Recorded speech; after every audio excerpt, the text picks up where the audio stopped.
So be wise, share what we have learned with others, and help the world a better place for our friends and family and our colleagues, everyone. So learning and education is the eye opener. So knowledge matters more than the wisdom. Thank you. Okay. And we do have evaluator for one speaker. We don't have one for the second and third speaker. Uh, would anyone like to volunteer for that? Yeah, I can take up evaluator role. Okay. I can be an evaluator, I think, of somebody. Just let me know which one. Okay. Hannah, are you going to edit the PDF or edit the sheet? Oh yeah, I can go ahead and edit the sheet and let me reshare then. Yeah, sure. Okay. And do we have Word? We don't have Word Master for today. And grammarian. And I can be an accountant. Role. Just to reminder. Okay. Hannah, could you please tell about our counter and its role, responsibilities? Absolutely, Gautam, and good morning once again, fellow Toastmasters. I will be counting filler words, including but, and so, and just reporting it at a range at the end of the meeting. Thank you. Yep, thank you. And Vemi, you will be the timer. Yes, Mr. Toastmaster, fellow Toastmasters, I'm gonna time everyone's speeches, and Georgie's speech is 6 to 8 minutes, Jose 5 to 7, myself 5 to 7, and then for the evaluation is 2 to 3 minutes, and the table topics is 1 to 2 minutes. At 2 minutes before the end, you have the green light will come on, and then 1 minute the yellow light. And when you run out of time or almost run out of time, the red light will come on, and you have 30 seconds to finish. I'll report the time at the end of the meeting. Thank you. Thank you, Vemi. We have Wordmaster and grammarian for today, and it's taken care by Georgie. Georgie, could you please explain about these two roles? Sure. I kind of lost you guys for a second. Which two roles am I explaining? Wordmaster and grammarian. Oh, okay, great.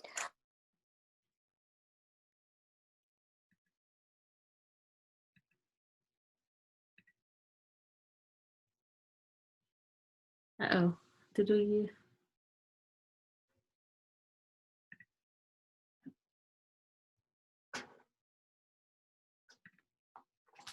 Word of the day. Today, the word of the day is gumption, which sort of means common sense or enterprise. So it would be something along the lines of, we have shown quite a bit of gumption to show up to a Toastmasters meeting at 7 in the morning on Wednesdays. Congratulations, everyone. I will report who uses the word at the end of the meeting. Thank you. Thank you, Georgie. And we have ballot counter on Wordmaster. Excuse me. Wordmaster today, sorry, Video Master today, which is Hannah. Could you please explain about this two role? Yes, thank you. The Toastmaster, this morning I will be recording the meeting on Zoom and uploading it onto our YouTube page where you can find it online. If you don't want to be recorded, please just turn off your video or let us know. As for the voting, I will be submitting a Google Drive link towards the end of the meeting where we can vote for best speaker, best evaluator, and best table topics master. Thank you, Hannah. All right, we have our speakers already lined. We have 3 speakers today, Georgie, Jose, and Vemi. Let's introduce our first speaker, Georgie. Sorry, real quick question. I just want to confirm I'm not evaluating anyone today. Is that correct? Yes. Okay, just to be on the safe side. Thank you. So Georgie will give a speech on your financial life, and Georgie has been our Toastmasters Club member for a long time, and she had been giving a very good speech on interesting topics. So let's welcome Georgie, our first speaker. Thank you, guys. I'm having problems sharing my screen. There you go. Let's see. And the issue is I don't have part of it open. Give me 1 second, guys.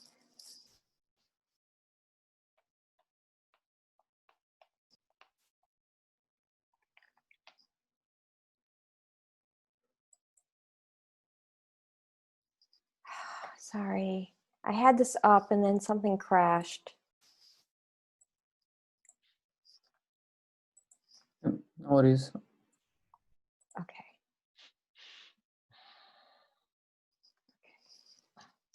All right. Let me try sharing it again. Okay. Okay.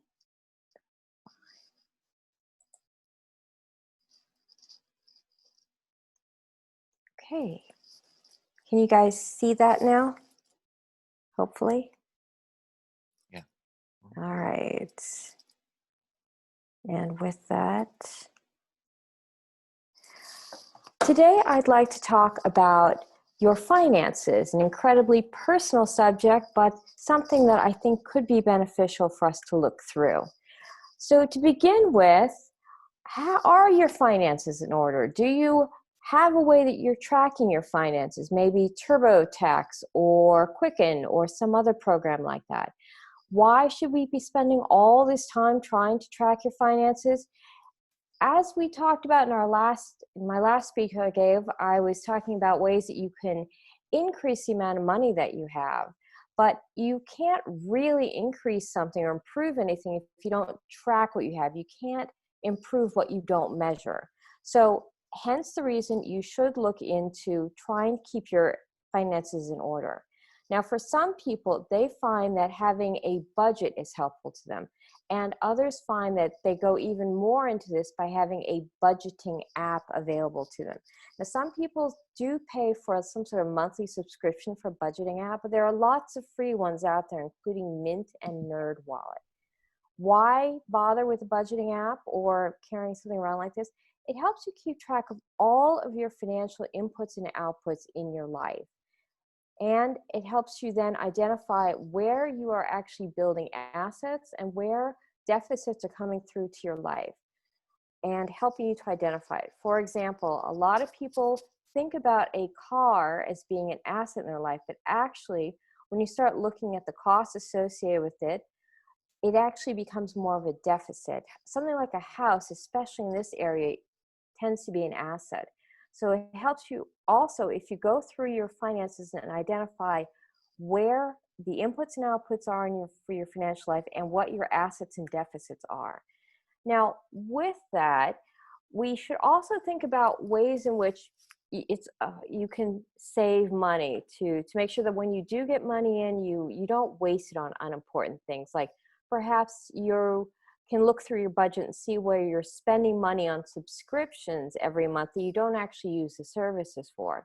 But we should also spend time understanding that you shouldn't get too down deep into some of these details. For example, I've actually heard of people who, crazy as it might sound, will spend huge amounts of time taking rolls of 2-ply toilet paper and turning and unspooling them and turning them into 1-ply toilet paper.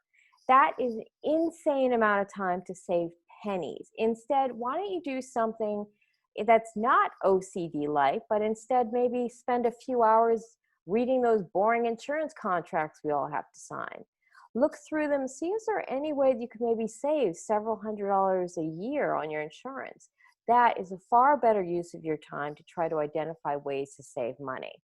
Likewise, some people end up spending late fees in their payments because they aren't really giving their finances the kind of time and attention that they should. They're, as a result, wasting money. Likewise, you should also think about how taxes are going to impact your life, especially in this area since taxes do tend to be pretty high. For example, I mentioned a house previously. If you own a house, you do get a certain amount of money that you can keep for profit once you do sell your house. But in this area, that amount of money is about $250,000. That amount of money can actually be appreciated in a house pretty easily around here. So one of the things you can do to offset the taxes associated with getting your house and making money on it is that you can keep track of repairs and improvements you make to the house and use that to offset your cost basis. There are tons of these things around, and something that you should spend a little time reading, or maybe even talking with a professional CPA to help you with. Now, another thing to consider is we all know that there's a trade-off in money and time. We've heard that our entire life. But what is really time when you think about it? Time is your life, the limited amount of time that we all have to spend on this earth. And a big factor of your life is your health. After all, there's no point in working long, hard hours to attain money so that at the end of several decades, you've destroyed your health. And then you have to spend all that money that you work so hard to attain now on hospitals, doctors, and drugs to try to keep your life prolonged further. So spend some time thinking about your health, something that we have all certainly thought about quite a bit in this crazy time of a pandemic. The doctor's office and the dentist's office, all those people, they're now open and ready for business. Are you up to date with all of your health checks? After all, there's no point in waiting to get a cavity filled for, that could cost just $100 or so right now, instead of waiting for it to turn into root canal work in about a year or two. Just get it done now and save the money associated with it. Likewise, other aspects of your health. Are you spending money on junk food that's just end up going to be destroying your health? Maybe you want to spend a little bit more money to get good quality food. Likewise, exercise. I personally used to be part of a gym before everything closed down. The gyms are finally opening back up. Are you getting enough exercise? Is it time to go back to your gym? How about the amount of sleep you're getting? All of this is really valuable to your health. Once again, bringing the concept of your health associated with your money. There are important legal documents that everyone should look into, but people rarely do. For example, wills and revocable living trusts. These are ways that help your loved ones after you've passed away to make things easier on them. Do you have these things put in place? Another thing that certainly everybody probably thought of when they saw these pictures of people on ventilators is, what would happen to me in case I was put on a ventilator? What would my family and friends do for me? What sort of decisions might they have to make? You might want to get this done in advance using a durable power of attorney for health care. Let your family and friends know in writing what you want, and then also tell them where all of these documents are located, so in case the worst does happen, they'll know what to do. Well, that's a good start, obviously, but there's a huge amount of money. Now, everybody has a different knowledge base when it comes to money. This information has been out there for hundreds of years. Benjamin Franklin has given advice on investing. There's a book that a lot of people love to use as a reference, and they quote people, called The Richest Man in Babylon. That came out in 1926, and it's still a very popular book about money, one of many. I would suggest that you find maybe a money guru that can help you learn more about finances. I've got two mentioned down here, but there are quite literally thousands. Find one that makes sense to the way you learn. For example, Tony Robbins has put together a book called Money, Master the Game. It has a lot of interesting things I've never heard about mentioned by financial advisors, different financial instruments that might be of interest to people in managing their money. Now, Tony Robbins is a very positive, cheerleadery type guy. So some people really like his application of encouraging you to learn and improve on yourself. Now, other people, especially it seems women and maybe people who are maybe more hesitant with money, maybe you grew up with the concept that money is the root of all evil.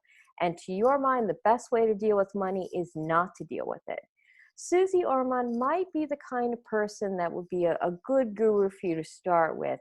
She tends to focus on money, not just the basics of it, but also maybe the spiritual and emotional aspects of it. Perhaps you're having some difficult financial issues. Someone like Dave Ramsey might be useful. He has helped people for decades crawl their way out of crippling amounts of debt and get their financial lives in order using what he calls 7 baby steps. But these are just a small number of people, and they, like I said, some may work for you, some may not. YouTube and Instagram are filled with people with great financial advice for you about budgeting and things, especially if you are a millennial or a Gen Z who are dealing with some of the crippling student loans that we have heard about. Maybe someone on Instagram might be a closer fit to providing you with the financial information that's of interest to you specifically for your particular money situation. Likewise, finding a particular money situation group for you can be found through investing groups across the United States and also on Meetup. So do be sure to use those resources as well. Now, once you have figured out where your money is coming in, what's going out, and what you have available for investing, it does take a little gumption, but there are tons of tools that have been made available for us to make investing as easy as possible. Obviously, you need to sort out what works best for you, but there are 401ks, IRAs, and if you have any kids that might be going to college in the future, I'd strongly suggest you spend a little time looking into something called a 529 plan. This is associated with the child and can actually take contributions from other people as well. For example, in my case, I have 2 young nieces that live across the country from me. I can't really pick out good presents for them, but I can put a contribution into their 529 plan during their birthdays and Christmas. So it actually does build and provide something for them over time. You might also want to look into getting a brokerage account when you're starting to feel more stable with your money. Charles Schwab is one particular more traditional old school way of doing it. Robinhood is a more up-to-date modern way to do it, you might say. But you can start off with something that people traditionally think of as rather safe, maybe a bond or, in theory, a fixed income. Obviously, read all the fine print on these things. You might also look into a low-cost exchange-traded fund which tracks a market like the S&P 500.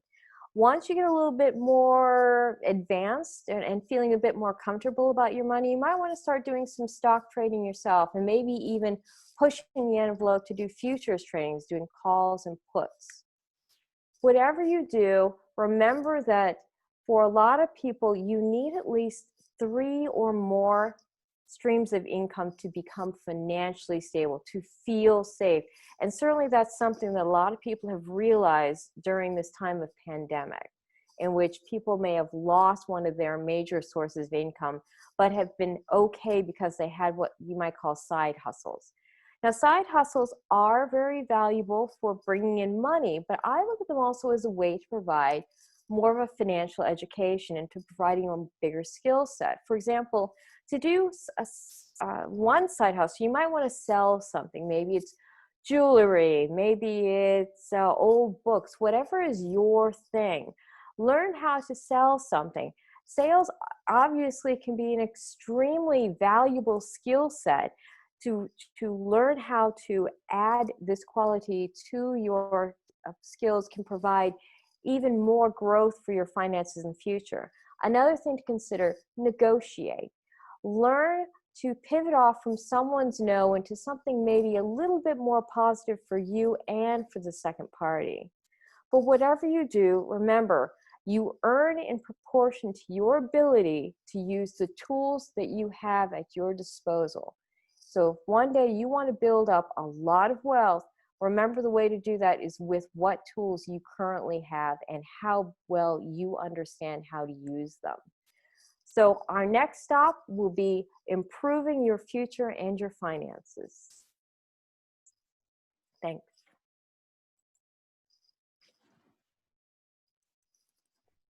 Thank you, Georgie.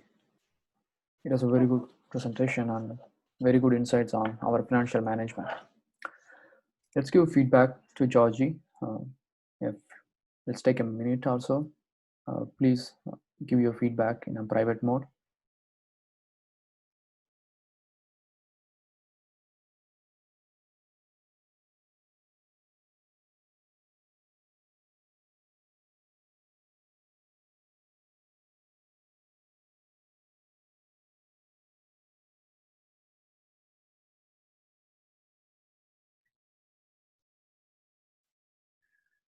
Good morning. Is it Vera?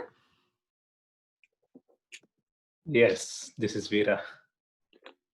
We're already in our prepared speeches, and we will have evaluations and table topics next. But welcome in, Vera. You're the E2 director, is that correct?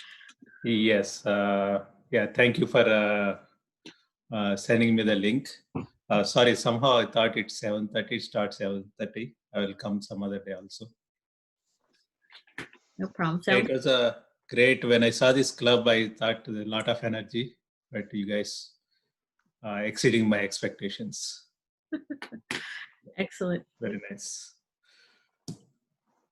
Yeah, now everything is virtual. Its meeting is easy, but at the same time, we are missing the contact, meeting personally. Hopefully, we'll start our regular meetings soon. Right. We Okay. have our second speaker, Jose. Jose has been given a speech about his marketing and sales pitches in the last weeks. So it's been a very good insights, very good insightful speech. Let's welcome Jose. Good morning, fellow Toastmasters, honored guest, Vera. Today I will cover a management topic, basically being a project manager. Project manager. We all have responsibilities of work. Once in a while, you may get into a situation where you're given a project, and that makes you an unofficial project manager. Somebody who's not really trained at project management, but you do know your work and you do know how to do a to-do list. So that's basically what project management is, being able to execute a complex to-do list. But in addition to that, you must have the gumption to proceed beyond that. And so this is my presentation. My presentation is to give you an insight on what's beyond the basics of project management. And hopefully you'll pick up a few things if you do get into the situation where you are given a project. Again, think about it also as to-do list. So this one can also apply to you in your day-to-day life. Wait a minute. Oh, that doesn't move forward. Hold on. See?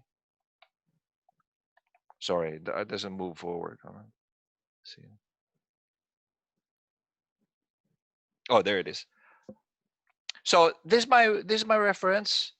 This is a common book. There's several books out there, and I found out, and I'll give you a little story about it. I I used to be I still am. I'm an engineer, and so I was given a project, and it started off as just one project, and it and proceeded into different kinds of projects. It's all related to product improvement. And so when I was given that, this is the first book I bought. I bought a project management book, like a simple one like this. But I found out that there's more to it than that. And this is the additional parts, the additional things that I learned beyond this book. So first of all, I found out the essential elements, at least in my case, in terms of doing a project where you're trying to improve. In my case, it was a switch. So what part of the switch do you want to improve? Was it the insulator part or the metal part, the conductive or non-conductive part? So what are you trying to improve? To improve the signal, to improve the conductivity, everything. So this is the one things I found that you have to be good at. You have to get cooperation from people. People have their own thing to do. So you bother them, and it's very hard to do that. You have to track your progress. And how do you do that?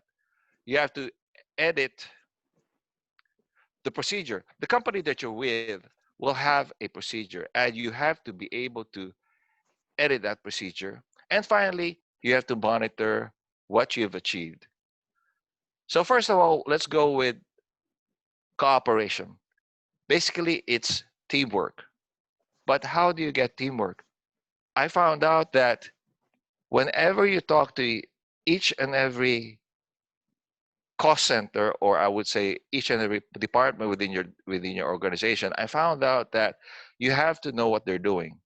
You have to know the effect of this product change onto their lives, not just their work, but into their lives, because it gives them a hard time. One time I was working on a hard ceramic.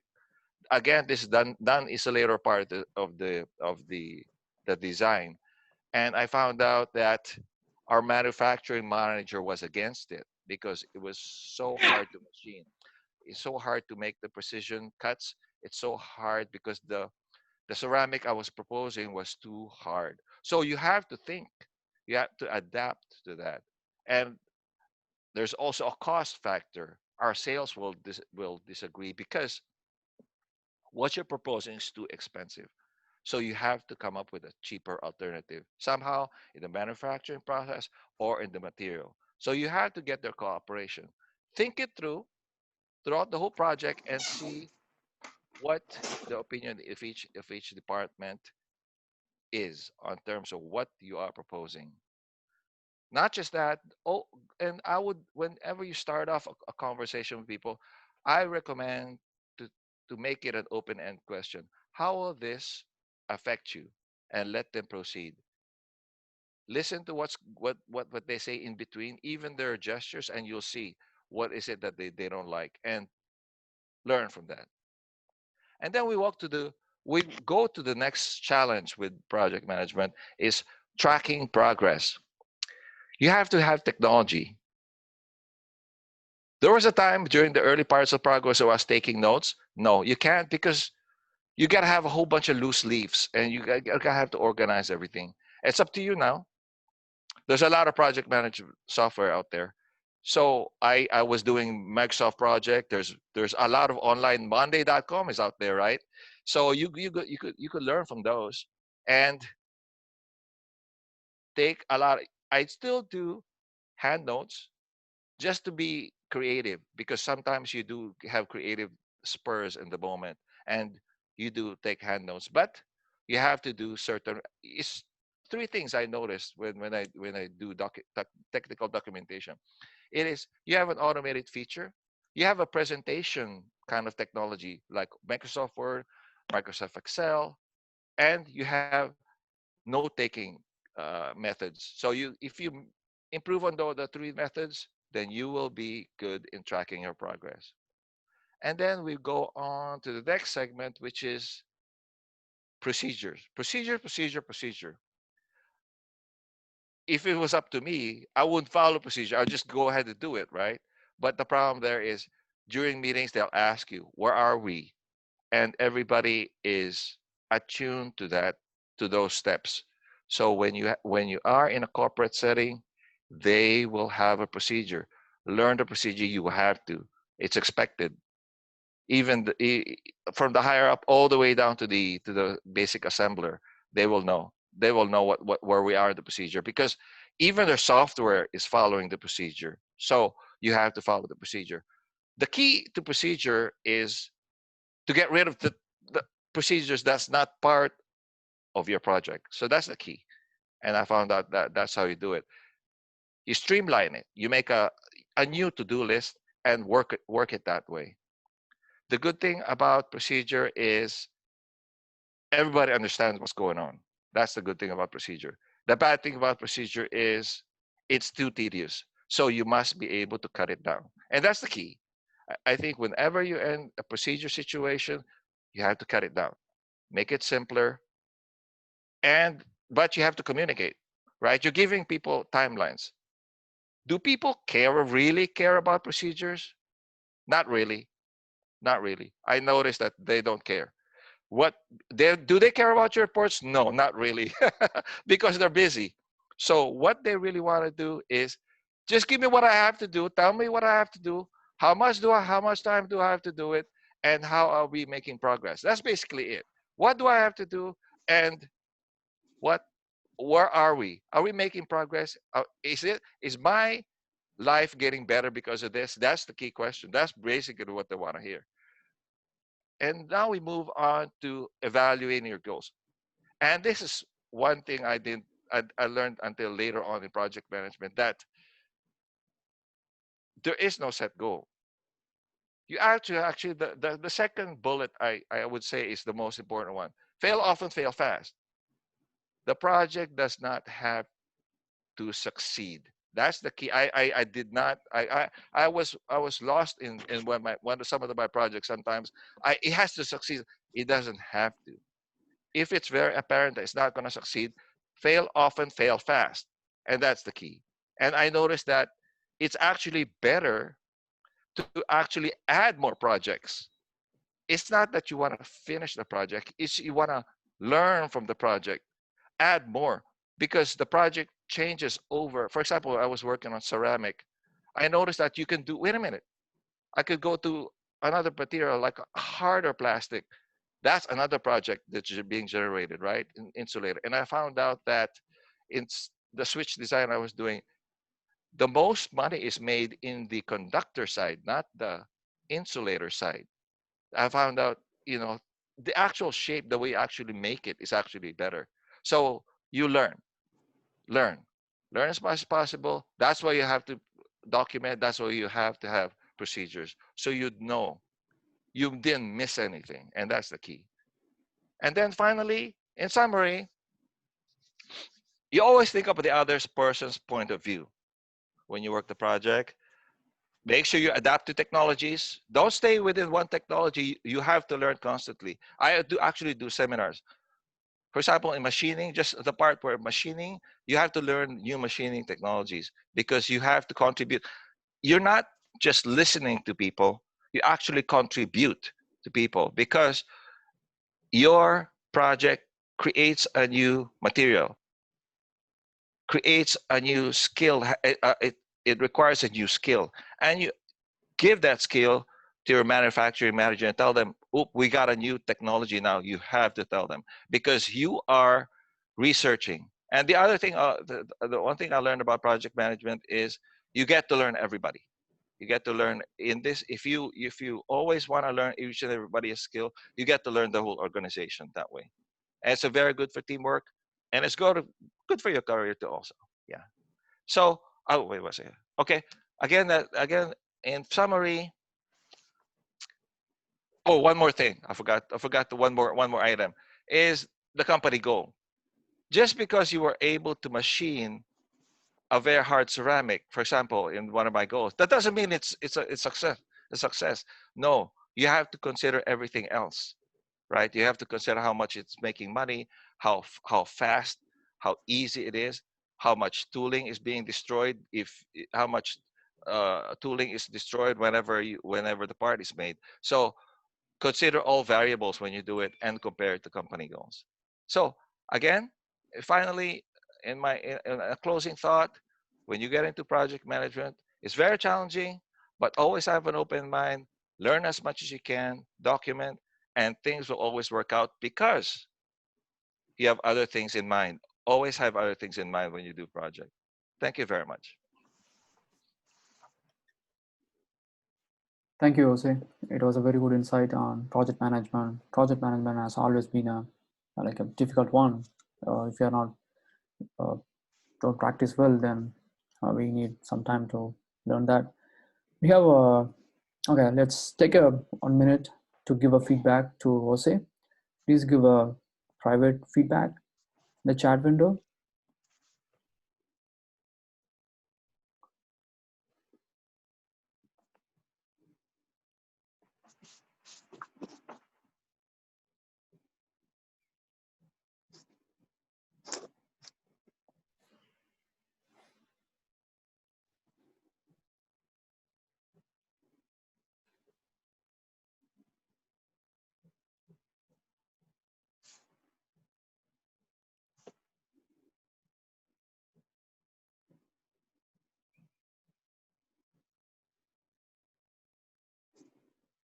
All right. We have our third speaker, Wyoming. Wyoming is going to share a recent story and a lesson for us today. Wyoming has been our long-time member in the group and known for his speech, always been a joke master, and you never like you will leave end with the meeting with a smile on your face. So let's welcome Wyoming. Thank you, Mr. Toastmaster, fellow Toastmasters. I just want to tell a short story about what happened to a particular person, and it has impact, I believe has some impact on being a speaker. So about 2 weeks ago, this professor at USC, his name is Greg Patton. He's been a professor at USC for 20 years, and he just gave some lessons online to his students, and he just said one word that almost ended his career at USC. So sometimes being a speaker, speaking the wrong word could be an issue. So what happened is he was giving a speech to his business students about filler words. It's like our counter function. And he just used an example of a filler word that was used in Chinese, which means that thing, and he just happened to say it. And unfortunately, that particular filler word in Chinese sounded like a really bad word to African Americans. It's the N word. And as a result, there were a number of Black students in his class who somehow put together a letter addressed to the dean of the school saying that this was not acceptable. And because of what's happening with Black Lives Matters and other things that's happening, the dean decided to do something about it, because if you know where USC is located in Los Angeles, is in a really not a nice area, except for the school, and that's near where the Watts riot and other things that happened in the past. And most likely the school didn't want something like that happening. So they decided to tell the professor to not teach the class anymore and be replaced by someone else. At the same time, there were a number of alumni from USC. They're located in Asia, most of them Chinese, some of them are not, who pulled together and sent a letter to the school saying that this was discrimination against the Chinese language and the usage of it. And they were on the side of the professor. In any case, this became a bigger issue by just someone saying one word that sounded like a bad thing. And in fact, he was a professor, he was a white professor speaking in English, talking about a Chinese word that did not sound very good to Black Americans. So the point here is, this is something that as speakers, we have to be conscious of. I cannot pass judgment on who's right, because frankly, every one of those four parties, the professor, the school, or the college, USC, as well as the Black students and the Chinese folks who are alumni, they all have their own perspective. And to some extent, each one of them have a right perspective. And I don't necessarily want to go into that. And each of them have the gumption of putting forward what they want to do. The professor just want to tell students about different languages and how maybe a Chinese filler word, you could hear that when you hear a Chinese person speak and so on. And the Black students certainly don't want to be reminded of something that is really derogatory that has been said to Black folks. At the same time, the folks in China and Asia who complain about the situation, they were thinking that they were reminded of the Cultural Revolution that happened almost like 50 years ago, when people were suppressed because of language and so on. So the whole thing is really complicated. However, as a speaker, when we look at the situation and we understand what's going on, we have to be conscious of the audience. And so when we speak, we have to know who we're speaking to and what they are sensitive to, so we have to say the right word in some sense. Otherwise, we lose our message. And the purpose of speaking is to be able to get the message across to the other side. So that's the point. So be very careful and do some thinking about what your audience is, and make sure that you don't have any sensitivity that you're touching on, at least nowadays, because things are very sensitive. Mr. Toastmaster.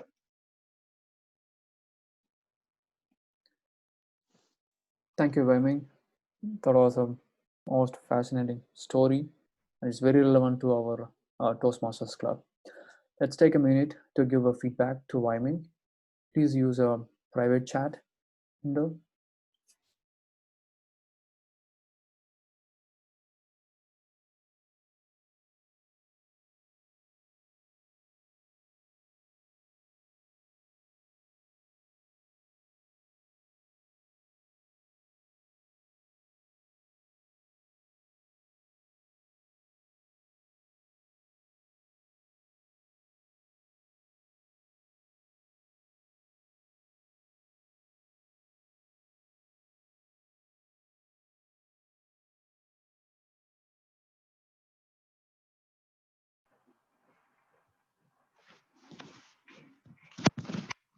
Right. We have our general evaluator, Hannah. Hannah has been our president and long-time member in our group. Hannah, over to you. Good morning, Mr. Toastmaster, most welcome fellow Toastmasters as well as guests. This morning I will be calling on evaluators. So first one will be me. I will be evaluating Georgie's speech on personal finances. And so I'll call on myself first before I call upon the other evaluators. But good morning once again, fellow Toastmasters, especially Georgie. So Georgie, you started with this line called incredibly, or you're talking about incredibly personal subject, which is personal finances, which I believe rang true throughout your speech. Overall, you outlined some resources, you gave some great tips, you referenced some books, some articles, and overall your speech was quite meaty. I know some of us may be vegetarian or maybe we're omnivores or carnivores, but quite a meaty speech this morning on finances, but you did a perfect job of keeping the pace and then also using a most encouraging tone, which I believe in finances is really difficult to do, because a lot of the times the speech turns into you should do this and don't do this, do this, don't do this, do this and don't do this. So you didn't seem too antagonizing on folks. You did also carry this kind of serious tone, like this is why you should really look into this, but you also kept the encouragement high throughout your speech. So you were encouraging people to seek knowledge, seek education, which is kind of the theme of today, right? Knowledge and wisdom. So you did carry that theme throughout your speech this morning. You also touch upon this kind of saying that my father told me about finances, and even coming from a financial background, which is kind of the penny savvy and pound foolish kind of thing going on, right? So like people focus on saving these pennies, but they're obviously missing the big picture in terms of pounds. So like pound foolish, penny savvy, and I forget how he used to say it. We did touch on a lot of great subjects, including legal documents, like especially with healthcare, power of attorney. That stuff is pretty serious stuff, but you did carry like a very encouraging tone to look into that more versus, this is very serious. This happens to a lot of people. You did also tell a partial story related to a few of your subjects that you outlined, and then also gave still some recommendations of speakers to look into and people to follow online on social media. So overall, very hearty, very robust, very meaty. And I think just some of the cons were a little bit over time. I know I have this challenge too with Zoom with pinning the time window, and then just also upfront letting people know if your speech is going to be over time, or 7 to 10 minutes or whatever range it will be. So that way we have that up front. I think overall some of those subjects can also be broken up. There might be a reduction of PowerPoint slides. You did speak overall a little bit too long on one particular slide, whereas I feel like you could spend time a little bit more on the other slides. And then just a lot of information overall on the cons, but things that you did well. The tone was definitely one of them. The tips, all the tips and resources that you provided, and that it was very well rounded. So I think you did that very well. So thank you so much, Georgie. All right. And then let me just check my agenda here, but I believe the second evaluator is Tao. Yep. Yep. Okay. Awesome. So Tao will be evaluating Jose. Thank you, Tao. Thank you, fellow Toastmasters and dear honored guest. Today I will be evaluating Jose's speech. I want to start off by thanking Jose for choosing a very interesting topic. It's actually a lot of people have to carry on with the job of managing a project without realizing they're doing it. So it is very good that you highlighted the relevance of this topic. It is, I think, all of us can benefit from it. Second of all, I also like the way you presented your speech. Your speech has a very clear structure, and you followed along with it both in your presentation as well as in your slides. It was very easy to understand how things fit together. It's relatively easy to follow. So that made it very easy for the audience to remember the key takeaway points. And then finally, the last thing I like to commend you is I like the fact that you spoke with conviction. It is clear that you actually felt passionately about the things you said. It's something that you have many personal stories, many war stories that shows your deep knowledge and deep wisdom on this subject. And as a result, you spoke with passion. That's something that's very apparent from your gesture, from the tone of your voice, from how you constructed the sentences. And I think that's a very powerful thing. It's a very powerful presentation, and it gets across to the audience very clearly. Now, as for things that I think that could be perhaps improved a little bit, the first thing I want to mention is some of your sentences, it feels like you are changing thoughts midstream, in mid-sentence. It's like you're saying one thing and then immediately saying three things, or like, for example, without any pause between the sentences.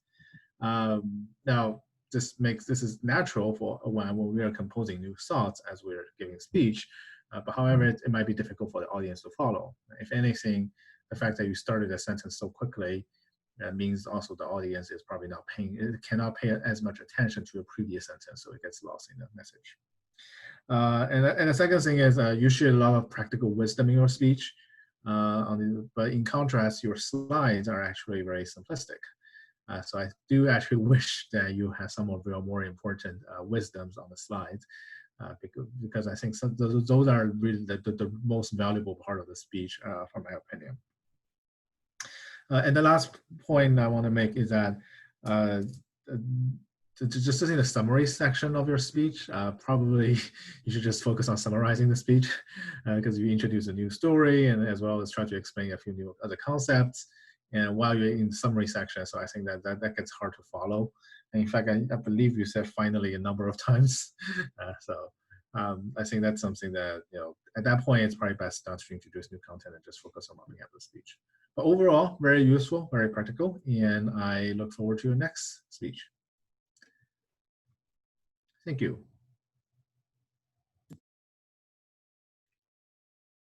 Thank you, Tao, for that evaluation. And the last speaker was Wei Ming, and I believe Gautam, you'll be evaluating Wei Ming. Okay. Good morning, fellow Toastmasters and honorable guest. Thank you, Wei Ming, for the fascinating story in the morning.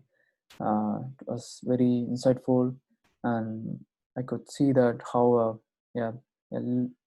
just one word can change our life in a both positive way and negative way. It's very related to our intended theme of our today's theme, which is knowledge. We have to learn about the audience. So overall, the speech was really good. I noticed very few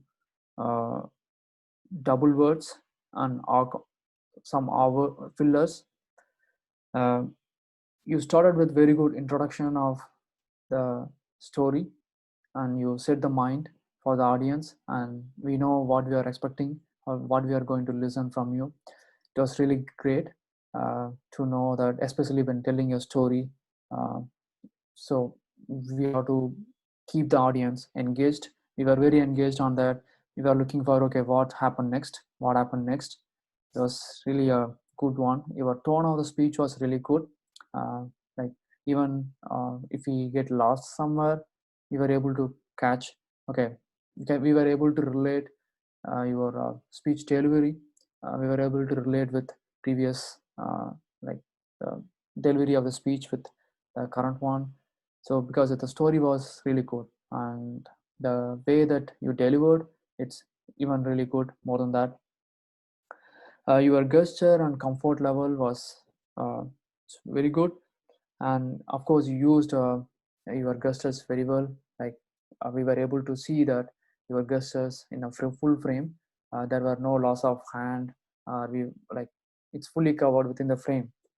And yes, you used the word of the day, gumption, which is like, it happened on the fly. It was really good, and it suited in a very well manner. And overall, you ended up with the story with call to action. Okay, what we have to do next as audiences. It's really a good one to provoke the thought to the audience. So that will be like, the story connected well to the audience. So the call to the action will make huge impact to the audience. So that's the ultimate goal of any speech that we are going to deliver it. Overall, I really liked the speech, and I'm very excited about the next one. Thank you.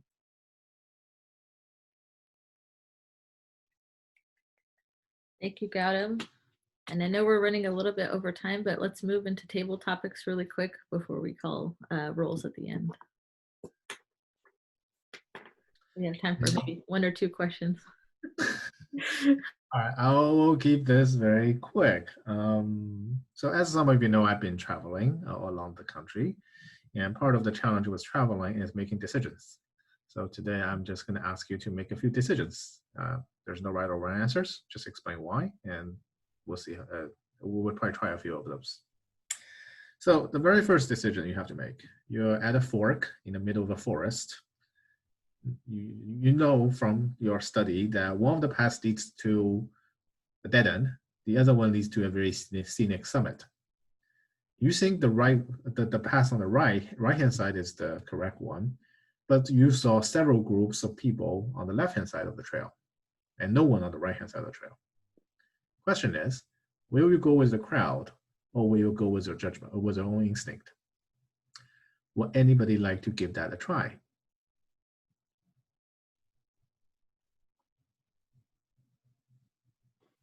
Let's see who hasn't spoke already today. I think everyone spoke already.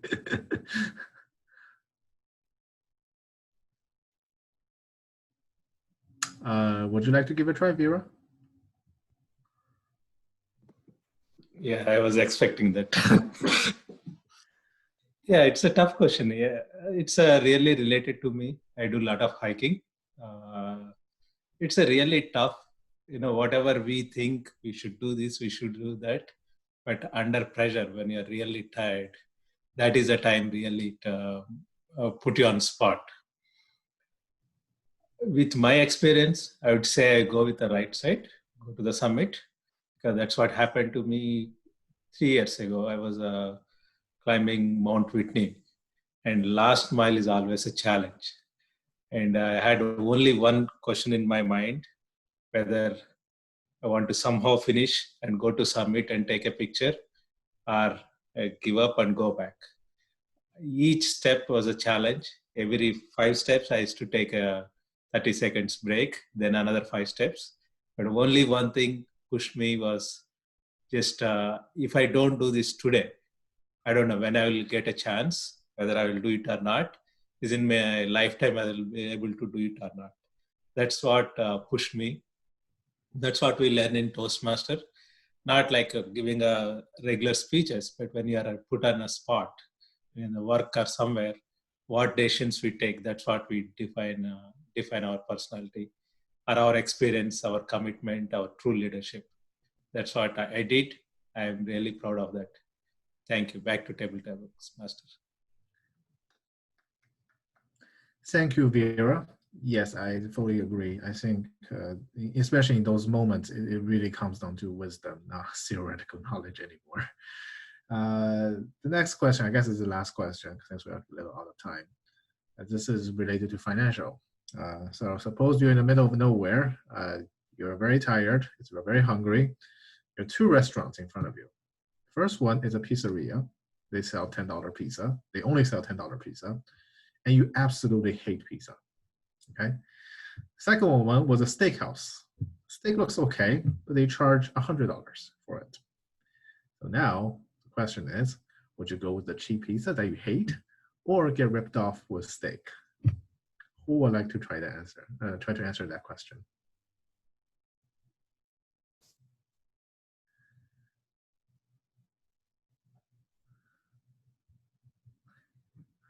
How about Georgie, since you have given us advice on financial?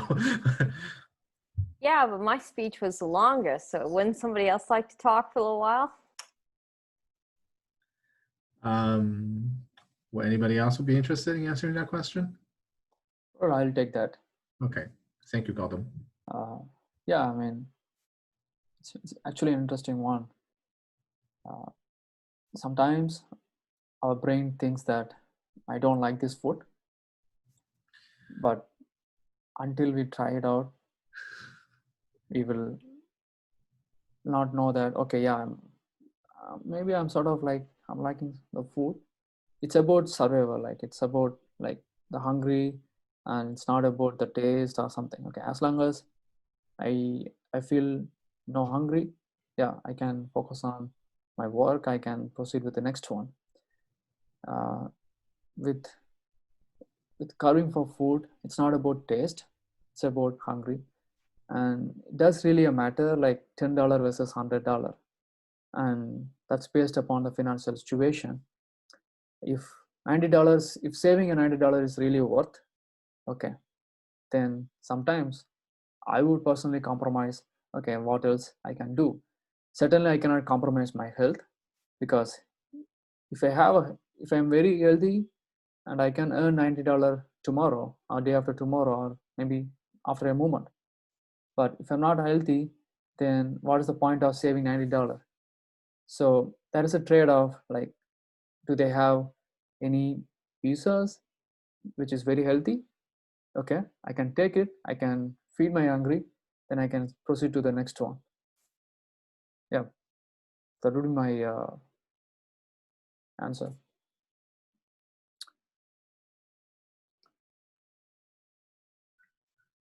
We lost Tao. Thank you, Gautam. I think we lost Tao. But I will put in the voting link.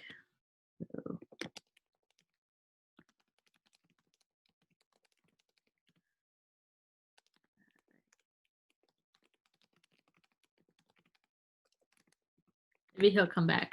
Okay. I guess we'll call evaluation roles or roles for today, just to give the report.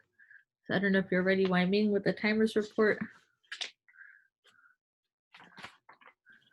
Yes, so the timers report, Georgie spoke for 13 minutes and 25 seconds, Jose 11 minutes, myself 5 minutes and 23 seconds. In the evaluation, Hana, you spoke for 2 minutes and 45 seconds, Tao 3 minutes and 16, Gautam 2 minutes 39. In the table topics, Vera was 127 and Gautam was 141. Awesome. Thank you, Wai-Ming, for keeping track of the time. And then we have the grammarian as well as wordmaster, I believe is Georgie. Yes, today I am both of those roles. As far as the word of the day, I know I heard Jose say it, and Gautam said it, and I think maybe Wai-Ming did too. I kind of lost track. Sorry about that. Other than that, I didn't hear it. Oh, and I said it too. Let's see. As far as the grammarian, let's see. The things that I liked was Jose said procedure, procedure, procedure. I liked how that was very repetitive and in time of 3. The other thing, was something that was a little unusual, was your project creates a new material. I wasn't quite sure if you meant like an actual new material or just like new material for the company to review. I was a little confused on that part. Let's see. Waming, you use discrimination in the Chinese language. I have to admit, I've never thought of discrimination associated with the language before, but sure, why not? Let's see. I like the way you use the repetition sort of to the sensitivity that you are touching on, the idea of being sensitive and touch. I thought that was a good tie-in. Let's see. Hannah, you said seek knowledge, seek education. Once again, the kind of repetitive thing to it. Commend you. I loved how with I like to commend you, highlight the reference to the topic, just so many nice big words to instead of the little ones that I tend to use. And Gautam, you said set the mind from the audience. I was thinking, and also feed my hungry. I think you meant like feed my appetite versus hungry. Anyway, that was pretty much it for both of those reports. Thank you very much.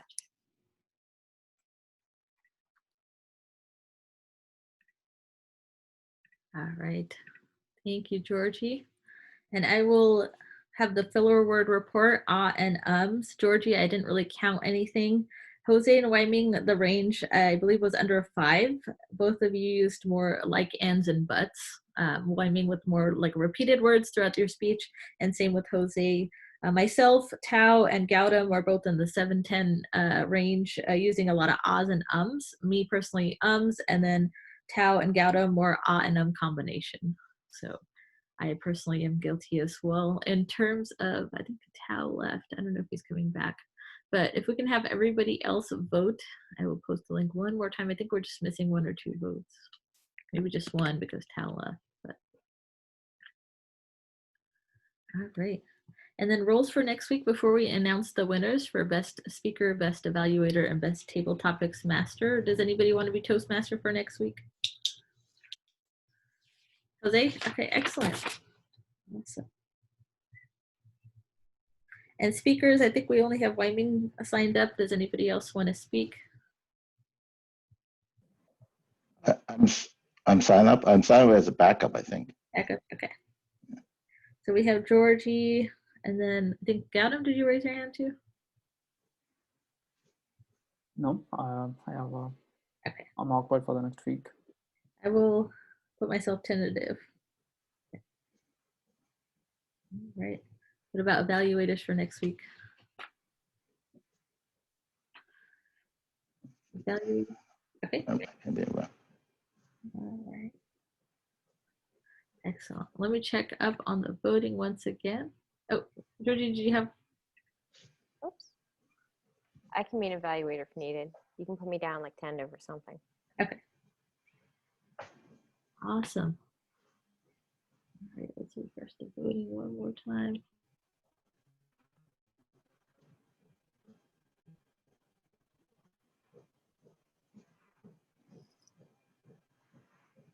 All right. So let's give a drum roll, please. A drum roll, please, for Best Table Topics Master. Best Table Topics Master. It was 2 of them, both Vera and Gautam. So Tough competition. No competition. We should have had a third person, but it's okay. All right, awesome. We should have a tiebreaker now. Tiebreaker question. Next week. Next week. Awesome. I think the question might be like, what's the steak you would order or the pizza that you would order? We'll see if we prove the answers. No, just kidding. All right. So for best evaluator, drum roll, please. Best evaluator. It was myself. Yay. You can check the votes on the Google Drive if you want to. That's not rigged. And best speaker, drum roll please. It was a fierce competition for best speaker, very fierce competition for best speaker. But we have Georgie. Oh, yay. Congratulations. All right, awesome. Did you get a table topics person for next week? Oh, I did not. Okay. Does anybody want to be table topics for next week? I think maybe we can Yeah, ask. if required, I can take. Okay. Oh, you're Who's gonna taking. take it? Vera can do it.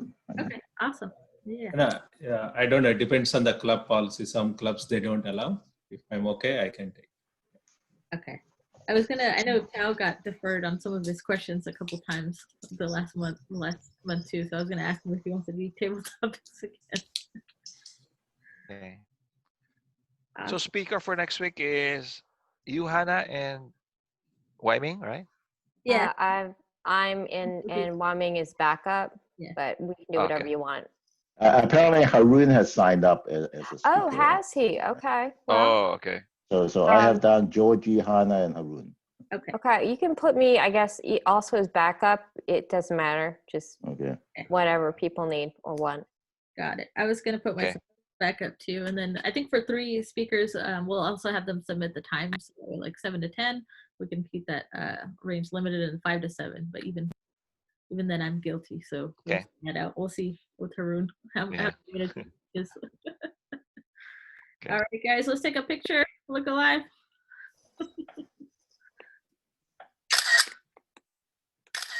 All right, awesome. Thank you guys so much for another great morning, Wednesday morning. Early birds get the worm, right? Seek knowledge, seek wisdom, like Gautam said, and we're here. That's what we're doing every morning. So have a productive Wednesday and a great rest of your week. We will post everything on WhatsApp and also online. So thank you guys so much and have a productive rest of your week. Bye. And I will stay on for officers if you have any needs after a meeting, but I'll stop recording. So officers, if you want to stay on, it's up to you. Stop recording.